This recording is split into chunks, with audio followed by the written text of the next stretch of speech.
Student, आज फिर से आप लोगों का स्वागत है एक नए से वीडियो में। जैसा कि आप लोग जान रहे हैं कि हम लोग मेरे भाई डेली हम लोग क्लास 10th के फिजिक्स, जिसका नाम है हमारा प्रकाश का अपवर्तन, इसको जान रहे हैं। मेरे भाई इसके ठीक पीछे वाले वीडियो में हमने क्या जाना था, हमारा लेक्चर सेकंड था, जिसमें लेक्चर सेकंड था जो मेरे भाई हम लोग क्या किए थे, पूरे हम सघन और विरल के बारे में अच्छा तरीका से हम लोग समझे थे। आज के मेरे भाई हम लोग इसके सघन और विरल को थोड़ा सा हम आगे बढ़ाएंगे, ताकि मेरे भाई और जी हमारा अच्छा से आगे मेरे भाई टॉपिक को चला सके, समझ गए ना। तो आई होप कि मेरे भाई डेली क्लास आपको अच्छा तरीका से समझ में आता होगा। तो प्लीज मेरे भाई, अगर आपको अच्छा तरीका से वीडियो समझ में आता है तो प्लीज मेरे भाई एक अपने दोस्तों में शेयर करिए, और मेरे भाई लाइक कमेंट शेयर सब्सक्राइब मेरे भाई दबा कर करिए, समझ गए ना। ये मेरे भाई क्लास अब हम लोग का स्टार्ट हो गया है 2025 से 2026 के सेशन के लिए मेरे भाई, जो धाकड़ धाड़ मेरे भाई हम लोग चलेगा, हर एक मेरे भाई टॉपिक को चलेंगे। जैसा कि थंबनेल पर मेरे भाई आप देख चुके हैं, अब एक नए अंदाज में हम लोग मेरे भाई शुरू करने वाले हैं अपने सेशन को, समझे। तो चलिए चलते हैं मेरे भाई, अपनी क्लास को हम लोग जल्दी से स्टार्ट करते हैं, समझेंगे ना। चलिए देखेंगे इसके बारे में। सर हम सघन और विरल में सब कुछ हम जान चुके थे अच्छा तरीका से, ये सारी चीजें हम आपको बता देते कि सर वायु की अपेक्षा, सर अगर वायु की बात करें कि वायु की अपेक्षा पानी जो है प्रातः सर क्या है हमारा सघन माध्यम है। कौन सा माध्यम सर? सघन माध्यम है, या इसी को बोल सकते हैं पानी की अपेक्षा वायु सर क्या है हमारा विरल माध्यम है। इस सारी चीजों को मेरे भाई में हम अच्छा तरीका से डिस्कस कर चुके हैं, समझ गए ना। तो आज क्लास में मेरे भाई कुछ हम तरीका जानने वाले हैं, समझ आएंगे ना। क्या जानने वाले हैं देखना मेरे भाई, इसमें बहुत कुछ हम मेरे भाई अच्छा अच्छा चीजें जानेंगे। देखिएगा आपको हम बता रहे हैं यहाँ पर,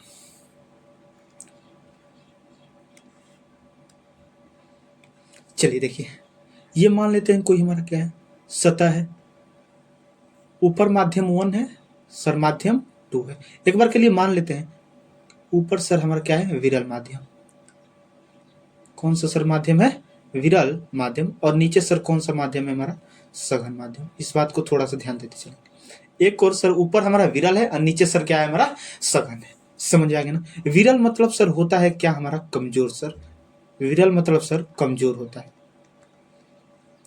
किस माध्यम में प्रकाश की चाल अधिक होती है? तो सर विरल में प्रकाश की चाल अधिक होती है। और सघन मतलब सर मजबूत, समझना है आपको। सघन मतलब मजबूत, मतलब सर घना होगा, एकदम मजबूत होगा, समझ गए। सघन माध्यम में सर प्रकाश की चाल हमारा कम होती है, याद रखेंगे। मान लेते हैं एक बात यहाँ पर आप गौर करेंगे मेरे भाई, चलेंगे देखेंगे। ये हमारा किरण आ रही है, क्या आ रही है सर? किरण आ रही है, समझ गए बात सर। चलिए मान लीजिए किरण आ गई, इस बिंदु पर आ गए। इस बिंदु को सर आपतन बिंदु हम कहते हैं, और जो किरण आ रही है आपतित किरण कहते हैं, समझ आएगा ना। जिस बिंदु पर आता है सर उस बिंदु पर हम अभिलंब खींचते हैं।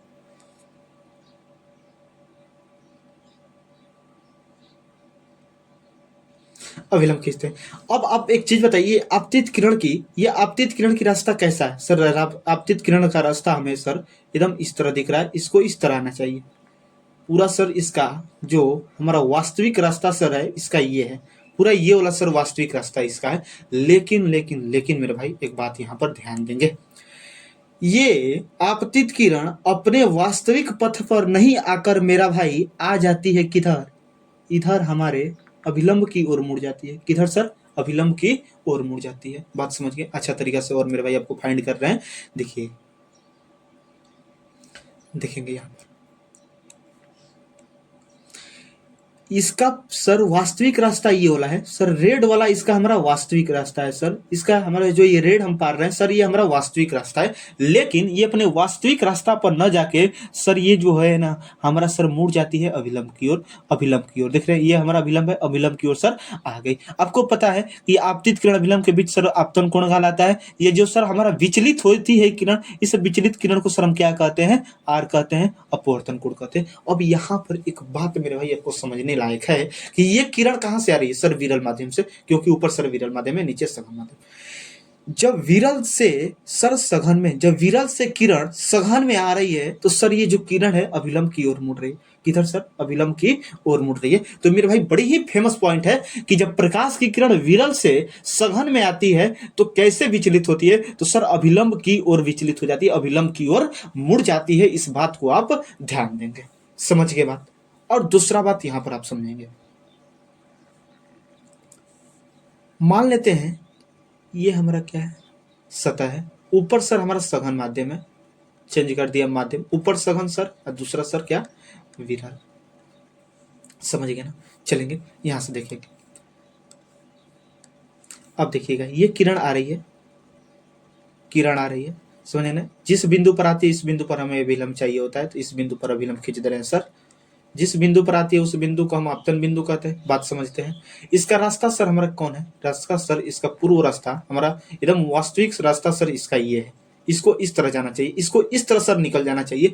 लेकिन इतनी सर ये बेवकूफ है, इतनी सर ये हमारा किरण बेवकूफ है कि अपने पूर्व रास्ता से न निकलते हुए सर हमारा कुछ अलग रास्ता को अपना लेती है, अलग लोग को मेरे भाई हमारा अपना लेती है। समझने कैसे सर? देखेंगे, इसका किरण वास्तविक रास्ता सर ये है, वास्तविक रास्ता सर ये है, लेकिन इस वास्तविक रास्ता पर न आकर सर ये किरण हमारा मुड़ जाती है। किस तरह? इस तरह सर मुड़ जाती है, इधर मुड़ जाती है। इसकी सर रास्ता तो ये हमारे सीधा दिख रही है, लेकिन सर इस तरह मुड़ जाती है।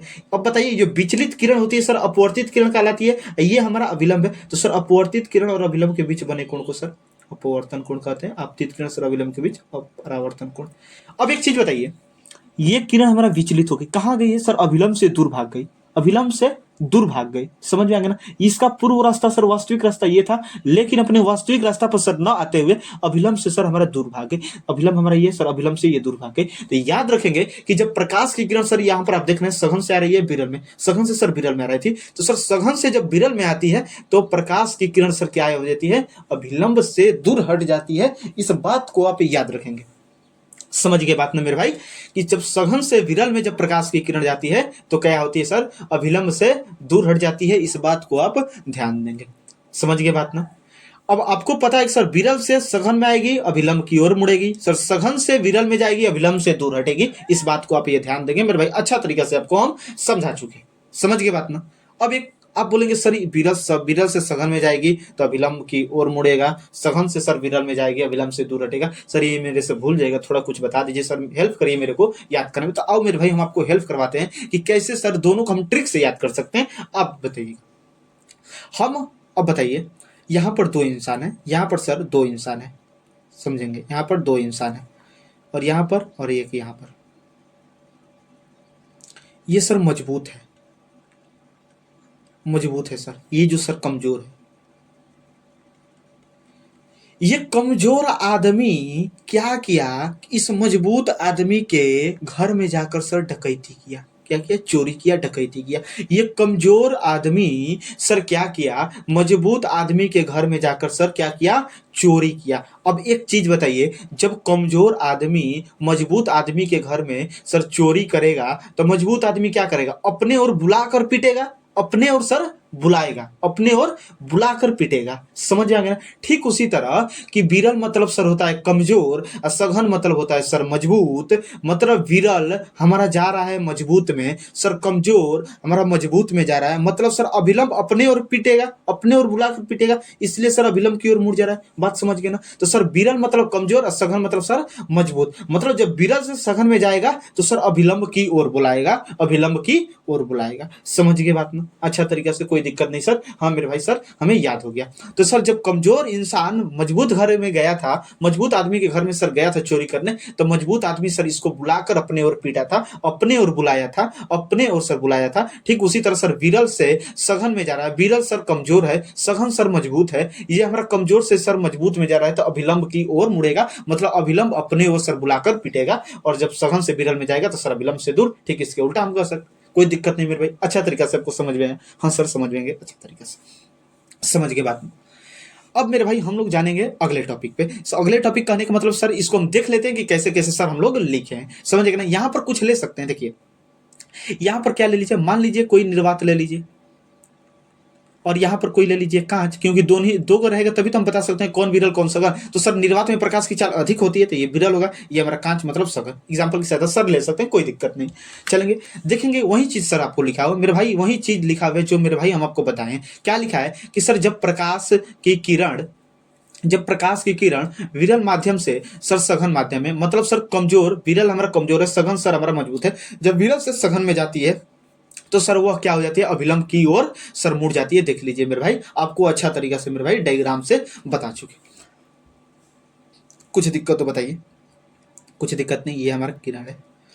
कुछ भी दिक्कत नहीं, अच्छा तरीके से मेरे भाई समझ में है। ये आपतित किरण अभिलंब के बीच आपतन कोण हुआ, ये अपवर्तित किरण ये विलंब के बीच सर अपवर्तन कोण, कुछ दिक्कत नहीं। सर विरल है सघन है, समझ आएगा ना। हमारा जल सर विरल हो गया, कांच हमारा सघन हो जाएगा, क्योंकि सर जल में प्रकाश की चाल अधिक होता है, कांच में सर प्रकाश की चाल कम होता है, इसलिए समझ गया ना। तो जब विरल से सघन में आ रही है, जब विरल से सघन में आ रही है तो मेरे भाई क्या हो रही है, अभिलंब की ओर मुड़ रही है, इस बात को आप ध्यान देंगे। इसका देखिए पूर्व रास्ता, इसका वास्तविक रास्ता ये है, लेकिन इस रास्ता पर जाकर अभिलंब की ओर मुड़ गया, समझ गए। ये सर्व हमारा कारण होता है अपवर्तन के कारण, ये सब अपवर्तन के कारण होता है, इस बात को आप याद रखें, समझ गए बात में। चलिए दूसरा पॉइंट देखिए, दूसरा पॉइंट क्या है कि सर जब प्रकाश की किरण, आपको मेरे भाई सब कुछ हम बता चुके हैं, कोई दिक्कत नहीं सर, पढ़ते होंगे तो बड़ी मजा आता होगा मेरे भाई। जब क्या लिखा हुआ है, जब प्रकाश की किरण सघन माध्यम से विरल माध्यम में जाती है, सघन से विरल मतलब मजबूत से कमजोर में जा रहा है, तो सर वो क्या हो जाती है, अभिलंब से सर दूर हट जाती है, इस बात को आप याद रखेंगे। अभिलंब से सर दूर हट जाती है, इस बात को याद रखेंगे। जब सघन से सर विरल में जाती है तो अभिलंब से दूर हट जाती है, समझ गए बात ना। अच्छा तरीका से सघन से सर विरल में आ रही है, अभिलंब से दूर हट जाएगी, समझ गए बात, अच्छा तरीका से हो गया मेरे भाई। ये था हमारा कुछ विरल से सघन का मेरे भाई हमारा फंडा था, ट्विस्ट, समझ गए। चलिए ये कुछ पॉइंट याद रखे रहिएगा, ये कुछ आपको मेरे भाई पॉइंट अच्छा तरीका से याद रखना है। क्या याद रखना है कि प्रकाश के अपवर्तन के कारण विभिन्न माध्यमों में प्रकाश की चाल भिन्न भिन्न होता है। ये मेरे भाई ये क्वेश्चन बहुत भी आई है सर, बहुत भी आई है, ये क्वेश्चन आपका पूछा भी है एग्जाम में कि प्रकाश की चाल होती है तो सर भिन्न भिन्न होती है। आप कहेंगे सर कैसे कैसे भिन्न भिन्न होती है, अलग अलग माध्यम में कैसे सर प्रकाश की चाल भिन्न होती है। मेरे भाई आपको बता चुके हैं कि आप एक चीज बताइए हमको, यहाँ पर आपको मेरे भाई एक स्लाइड लेकर, न्यू स्लाइड मेरे भाई लेकर आपको हम बताते हैं। यहाँ पर आप एक चीज बताइए, हम आपको बताए हैं कि नहीं मेरे भाई, आपको हर एक चीज बता दी जो कुछ भी दिक्कत नहीं होगा। एक चीज बताइए, निर्वात में प्रकाश की चाल कितनी होती है, तो आप बोलेंगे सर निर्वात में जो प्रकाश की चाल होती है 3 गुण है, ये हम लाख में लग चल रहे हैं, 325 किलोमीटर प्रति सेकंड होता है सर, समझेंगे ना। सर कांच में जो होता है हमारा 2 लाख होता है, कांच में सर हमारा 2 लाख किलोमीटर प्रति सेकंड होता है सर। और हमारा बात करें सर जल का, तो जल में सर 2,25,000 होता है सर, 2,25,000 किलोमीटर प्रति सेकंड। अब बताइए हर एक माध्यम में प्रकाश की चाल अलग अलग है कि नहीं। निर्वात में सर 3 लाख है, इसमें 2 लाख, इसमें 2,25,000 है सर। हमारा विभिन्न माध्यमों में प्रकाश की चाल क्या है सर, भिन्न भिन्न है, अलग अलग है। यही बात तो मेरे भाई आपको लिखे हैं, क्या लिखे हैं कि प्रकाश के अपवर्तन के कारण सर विभिन्न माध्यमों में, अलग अलग माध्यमों में प्रकाश की चाल क्या होती है, भिन्न भिन्न होती है। कोई दिक्कत नहीं मेरे भाई, होना चाहिए आपको मेरे भाई भिन्न भिन्न है कि नहीं, आपको मेरे भाई तरीका से हम दिखा दिए, मेरे भाई प्रूफ के साथ दिखा दिए, समझ जाएगा ना।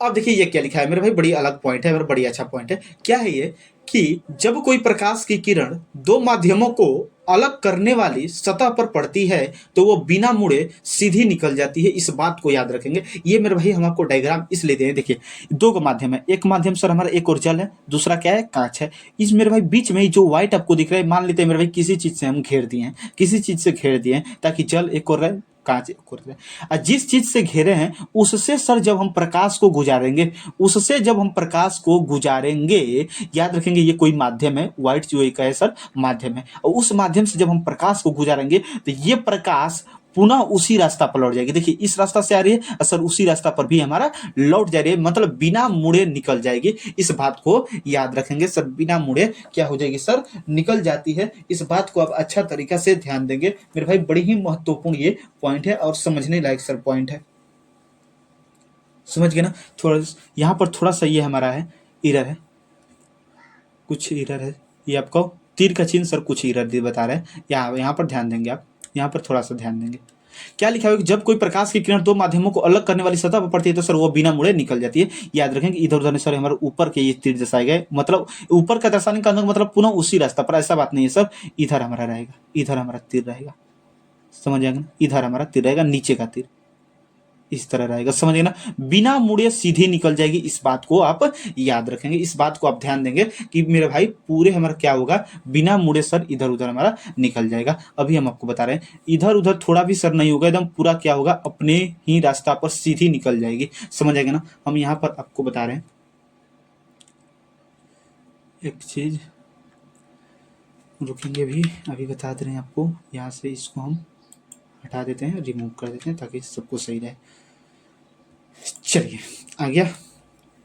तो ये क्या होगा, बिना मुड़े क्या हो जाएगी सर, सीधी निकल जाएगी। जब कोई दो माध्यम है और दोनों माध्यमों को अलग कोई माध्यम कर रही है, तो मेरे भाई जब उससे हम प्रकाश को गुजारेंगे तो वो सीधी निकल जाएगी, ना कि इधर मुड़ेगी और ना ही सर इधर मुड़ेगी, एकदम सीधी निकल जाएगी सर, सीधी निकल जाएगी। इस बात को याद रखेंगे कि जब सर कोई प्रकाश की किरण दो माध्यमों को अलग करने वाली सतह पर जल को और कांच को माध्यम कर रही है, व्हाइट वाला हम किए हैं, उससे जब प्रकाश को गुजारेंगे तो सर हमारा सीधी निकल जाएगी। इस बात को आप याद रखेंगे, बड़ी ही भी सर ऑब्जेक्टिव क्वेश्चन ये हमारा, समझ गए बात ना। चलेंगे अगला देखेंगे। अब आ गया मेरे भाई जो एग्जाम के दृष्टि से बड़ी ही सर वी क्वेश्चन है हमारा, अपवर्तन का नियम। अपवर्तन का नियम, परावर्तन का नियम आप पढ़े हैं मेरे भाई, अपवर्तन का नियम सर हमें पढ़ना है। ठीक मेरे भाई, बड़ी आपको इजी लगेगा क्योंकि मेरे भाई परावर्तन मेरे भाई आपको पढ़ा हुआ है। चलेंगे देखेंगे अपवर्तन का नियम। अपवर्तन का नियम, इस बात को ध्यान देंगे। अपवर्तन का नियम में अपवर्तन का सर पहला नियम कहता है कि आपतित किरण, परावर्तन में क्या था, आपतित किरण कोमा परावर्तित किरण, लेकिन इसमें परावर्तित किरण नहीं रहेगा, कौन सा रहेगा, अपवर्तित किरण। कौन सा किरण सर, अपवर्तित किरण। तो क्या कह देंगे, आपतित किरण, अपवर्तित किरण तथा आपतन बिंदु पर, आपतन बिंदु पर डाला गया लंब, डाला गया लंब तीनों एक ही तल में होता है, तीनों एक ही तल में होता है। समझ में आ गया ना, जैसे कहने का देखेंगे, यही हमारा कोई है अपवर्तक सतह, उसे हम उसमें हम परावर्तन में सर परावर्तक सतह कर रहे थे, लेकिन इसमें हम अपवर्तक सतह कहेंगे सर। क्या कहेंगे, अपवर्तक सतह। कौन सा सतह, अपवर्तक सतह। समझ आएगा ना। देखिए ये किरण आ रही है, ये किरण सर आ रही है, जिस बिंदु पर आएगी उस बिंदु को अभिलंब कहेंगे, उस पर सर हम अभिलंब खींचते हैं, अभिलंब खींच लीजिए। समझ गए बात में। अब ये किरण किधर हमारा विचलित हो जाएगी, इसका रास्ता इधर है, इसका रास्ता इस तरह सो जाए, लेकिन सर विचलित हो जाएगी इस तरह, इस तरह सर विचलित हो जाएगी। इधर भी विचलित हो जाएगी, कोई दिक्कत नहीं है, इधर भी इस तरह हो सकती है, कोई दिक्कत नहीं, लेकिन हम एक केस को लेकर चल रहे हैं। इधर मान लेते हैं सर हमारा विचलित हो गए। समझ गए बात ना, इधर मान लेते हैं सर विचलित हो गया।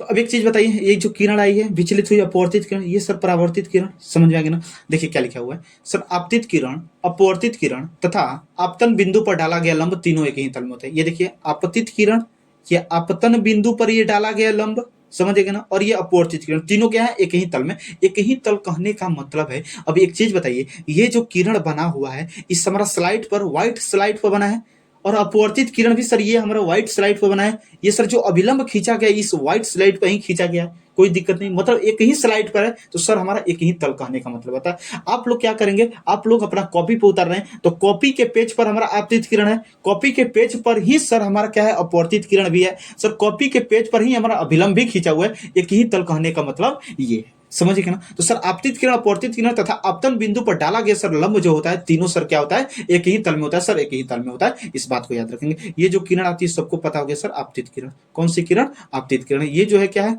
अभिलंब है सर, क्या है, अभिलंब है, कोई दिक्कत नहीं। और ये जो सर विचलित हुई होती है हम अपवर्तित किरण कहते हैं। सर आपको हम बहुत कुछ पढ़ाते हो चुके हैं मेरे पहले ही, अपवर्तित किरण। समझिए ना। तो पहला नियम क्या कहता है, आपतित किरण, अपवर्तित किरण तथा आपतन बिंदु पर डाला गया लंब सर तीनों हमारा क्या होता है, एक ही तल में रहता है। इस बात को ध्यान देंगे। समझ गए ना। अब दूसरा नियम मेरा भाई देखिएगा, दूसरा नियम बहुत ही वीवीआई सर नियम है, बहुत वीवीआई। समझ गए ना। तो चलिए चलते हैं मेरे भाई, दूसरे नियम को हम देखते हैं, देखेंगे। आपको एग्जाम्पल की सहायता से हम बताते हैं। देखिए ये क्या है, आपका सतह है, मान लेते हैं ऊपर हमारा माध्यम 1 है और माध्यम नीचे क्या है सर, 2 है, माध्यम 2 है। ये किरण आई, जिस बिंदु पर आती है उस बिंदु को हम आपतन बिंदु कहते हैं सर, और उस बिंदु पर हमें अभिलंब एक चाहिए होता है, अभिलंब हम खींच दिए सर।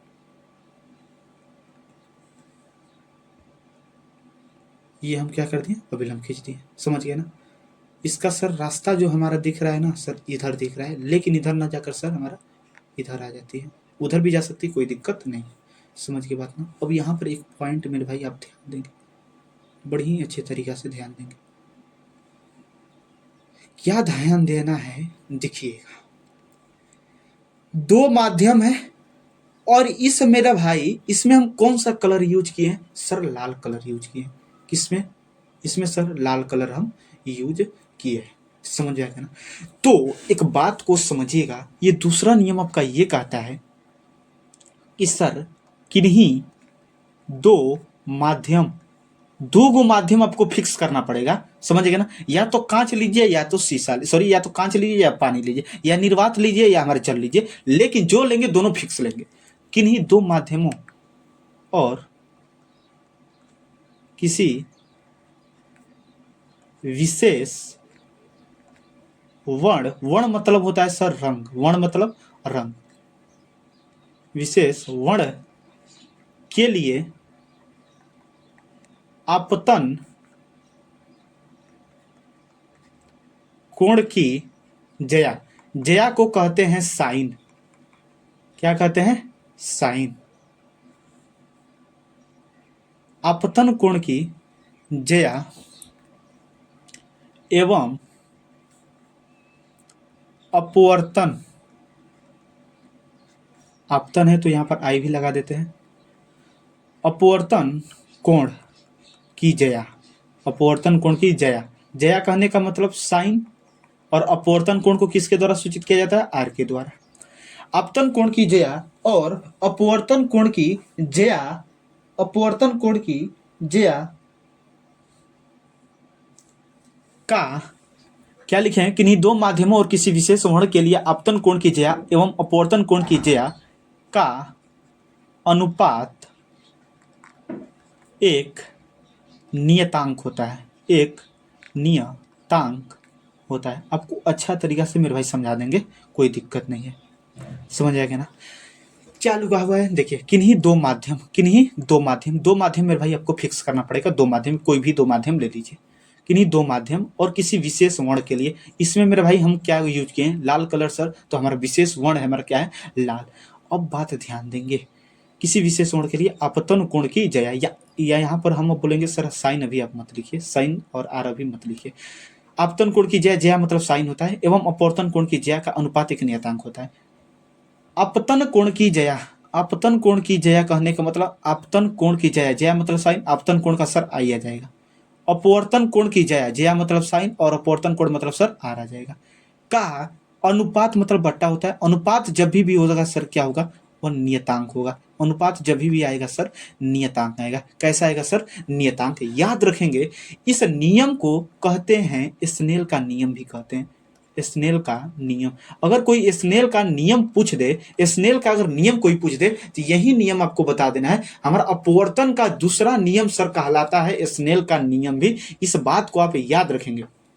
और इस बात को ध्यान दीजिए, ये इसे स्नेल का नियम कहते हैं। इस स्नेल के नियम में मेरे भाई क्या चीज फिक्स है, क्या चीज नियत है, इस बात को ध्यान दीजिए सर। स्नेल के नियम में दो चीज नियत है, दो गो माध्यम, मतलब माध्यम और वर्ण, माध्यम और वर्ण दोनों हमारा सर क्या है, नियत है। अगर इस नियम में से ये माध्यम और वर्ण को हटा दिया जाए तो इस बात को ध्यान दीजिए, ये स्नेल का नियम नहीं माना जाएगा। इस बात को आप ध्यान देंगे सर, स्नेल के नियम में ये दोनों हमारे बड़ी ही फिक्स है, दोनों को होना बड़ी जरूरी है। ये दोनों नियम में नहीं रहेगा तो सर स्नेल का नियम हम नहीं कहेंगे, और ना कि अपवर्तन का दूसरा नियम भी हम कह पाएंगे। समझ गए बात ना।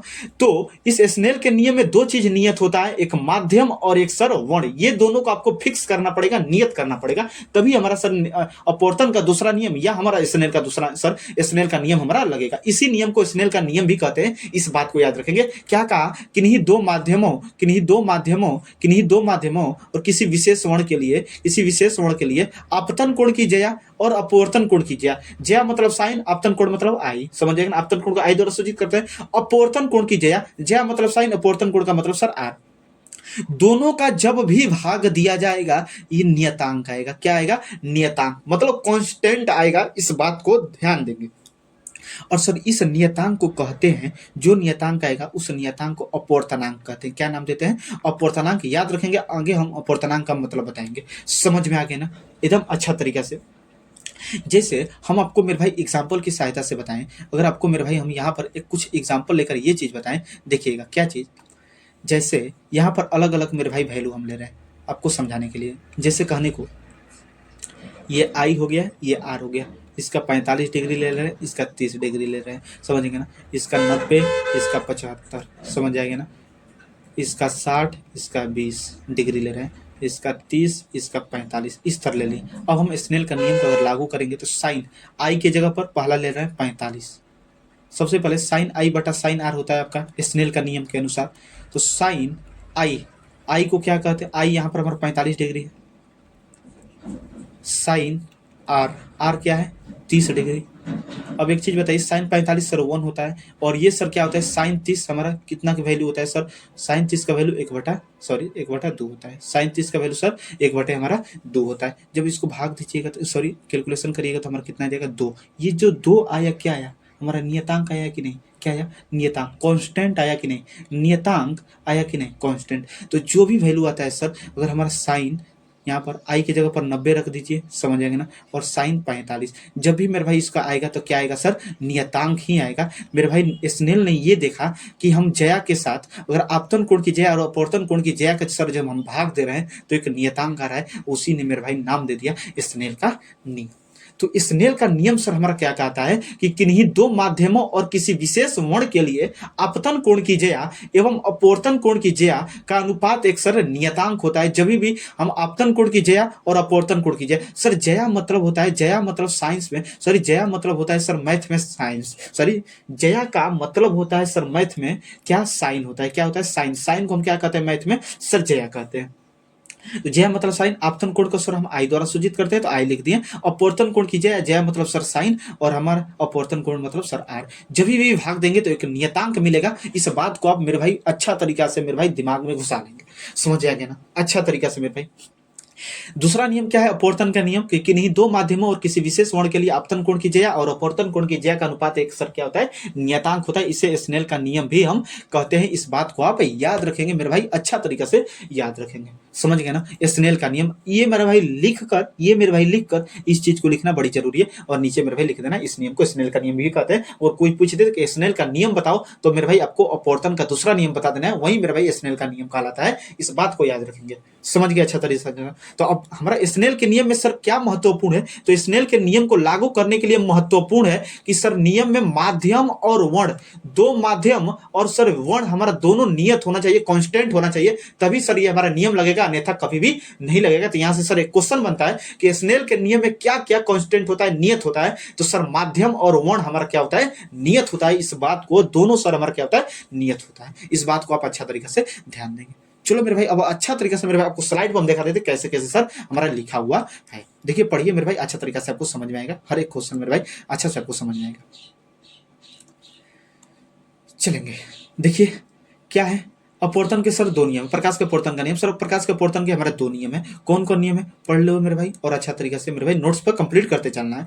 आपतित किरण सर, आपतित किरण, अपवर्तित किरण तथा आपतन बिंदु पर डाला गया लंब सर तीनों क्या होता है, एक ही तल में होता है। सर डाला गया लंब क्या होता है सर, तीनों एक ही तल में होता है, समझेंगे ना। और दूसरा नियम क्या है, किन्हीं दो माध्यमों और किसी विशेष वर्ण के लिए सर आपतन कोण की जया और अपवर्तन कोण की जया का अनुपात सर जो होता है एक नियतांक होता है। एक नियतांक हमें मिलेगा, एग्जांपल की सहायता से आपको बता चुके, समझ जाएंगे ना। जैसे अर्थात कहने का साइन आई बटे साइन आर, आपतन कोण की जरा आई और अपवर्तन कोण की जया का अनुपात, अनुपात बोला है मतलब बटा साइन आई बटा साइन आर बराबर एक नियतांक हमें मिलेगा सर, एक नियतांक मिलेगा। इस बात को आप याद रखेंगे। इसे सर हम स्नेल का नियम भी कहते हैं। इस दूसरे नियम को, दूसरे नियम, बस ये पहला नियम नहीं सर, पहला दूसरा नियम को हम क्या कहते हैं सर, स्नेल का नियम भी कहते हैं। तो पूछता है कि स्नेल के नियम के अनुसार है तो सर ये हमारा साइन आई बटा साइन आर बराबर एक नियतांक होता है। इस बात को याद रखेंगे। कोई भी पूछ दे कि साइन आई और आपतन कोण की जया और अपवर्तन कोण की जया के हम भाग दें तो क्या मिलेगा, क्या मिलेगा, तब बोल दीजिएगा सर हमें एक नियतांक मिलेगा, और इस नियतांक को कहते हैं अपवर्तनांक। अपवर्तनांक आगे बताएंगे सर अपवर्तनांक का मतलब क्या होता है, क्या मिलेगा, अपवर्तनांक मिलेगा। इस बात को आप एकदम अच्छा तरीके से मेरे भाई भेजा में घुसा लेंगे, समझे। अब इसको मेरे भाई डायग्राम की सहायता से हम आपको दिखा देते हैं कैसे सर हमारा डायग्राम पे है, देख लीजिए अच्छा से। आपको क्या बोला है, आपतित किरण, आपतित किरण, अपवर्तित किरण और आपतन बिंदु पे ये जो डाला गया लंब है सर क्या का, तीनों क्या है, एक ही तल में है। इस बात को आप अच्छा तरीके से मेरे भाई दिमाग में रखेंगे। डायग्राम भी बनाना है, बड़ी जरूरी है। समझ गए बात ना अच्छा तरीका से। अब कोई भी दिक्कत नहीं है मेरे भाई, प्रकाश के अपवर्तन के नियम में एकदम अच्छा तरीका से मेरे भाई समझ में आ गया एकदम पूरा। हम आपको दर्शा दिए, ये अभिलंब है, ये सर आपतन बिंदु है, ये हमारा अपवर्तित किरण है, ये सर हमारा आपतित किरण है। कोई दिक्कत तो बताया जाए मेरे भाई, कोई दिक्कत नहीं। इसके बारे में मेरे भाई हम अच्छा से बाद में जानेंगे वो चीज़ क्या था मेरे भाई, आपको अभी अच्छा से समझाना है, समझ गए ना। तो प्रकाश के अपवर्तन के नियम को मेरे भाई एक बार और हम एनालिसिस करवा लेते हैं, क्या कर लेते हैं। सर प्रकाश के अपवर्तन का हमारा दो नियम होता है, पहला आपतित किरण परावर्तित किरण, तो सॉरी आपतित किरण अपवर्तित किरण सर तथा आपतन बिंदु पर डाला गया लंब सर तीनों क्या है, तीनों अभिलंब सॉरी डाला गया अभिलंब तीनों सर क्या है, एक ही तल में होता है, इस बात को याद रखें। दूसरा नियम सर किन्हीं दो माध्यमों और किसी विशेष कोण के लिए आपतन कोण की ज्या एवं अपवर्तन कोण की ज्या का अनुपात सर एक नियतांक होता है, जिससे हम कहते हैं स्नेल का नियम भी कहते हैं। इस चीज को मेरे भाई याद रखिएगा, ये मेरे भाई बड़ी ही हमारा इक्वेशन बड़ी ही इंपॉर्टेंट है। स्नेल के नियम में दो फिक्स होता है सर, हमारा एक वर्ण और एक सर हमारा माध्यम, ये दोनों क्या होता है, फिक्स होता है। इस बात को आप ध्यान देंगे, समझ गए ना। तो आज ये क्लास मेरे भाई यहाँ तक ही रहेगा। प्लीज मेरे भाई अगर आपको अच्छा से समझ में आता है और मेरे भाई हर एक क्लास को मेरे भाई अच्छे से मेरे भाई आपका डाउट क्लियर हो जाता है, तो प्लीज मेरे भाई अपने एक दोस्तों में फिर शेयर कर, खूब शेयर करते रहेगा मेरे भाई, एक लाइक कमेंट शेयर और सब्सक्राइब करते रहेगा और अपने दोस्तों में मेरे भाई खूब मेरे भाई भर भर के हमारा शेयर करते रहिए, समझ गए ना। आगे आने वाले वीडियो में मेरे भाई बड़ी कुछ अभी हमने जानने वाले स्नेल के नियम से संबंधित ही अभी कुछ पॉइंट मेरे भाई हम लोग जानने हैं। तो मेरे भाई आई होप कि आज की क्लास मेरे भाई आपको अच्छा तरीका से समझ में आएगा। मेरे अनुसार मेरे भाई जितना भी आपको वीडियो दिया जा रहा है, क्लास दिया जा रहा है, मेरे भाई आई होप कि आपको बड़ी अच्छा तरीका से समझ में भी आता होगा। तो प्लीज मेरे भाई आपसे एक बार हमारा बस रिक्वेस्ट है कि अब आपको मेरे भाई क्लास हमारा समझ में आता है तो मेरे भाई कम से कम नहीं तो मेरे भाई अपने एक दोस्तों में शेयर करिए, ताकि मेरे भाई उन लोगों के पास भी हमारी पढ़ाई जा सके, समझिए। तो चलिए चलते मेरे अगले वाले वीडियो में फिर से मिलते हैं, तब तक के लिए मेरे भाई आपको दिल से थैंक यू।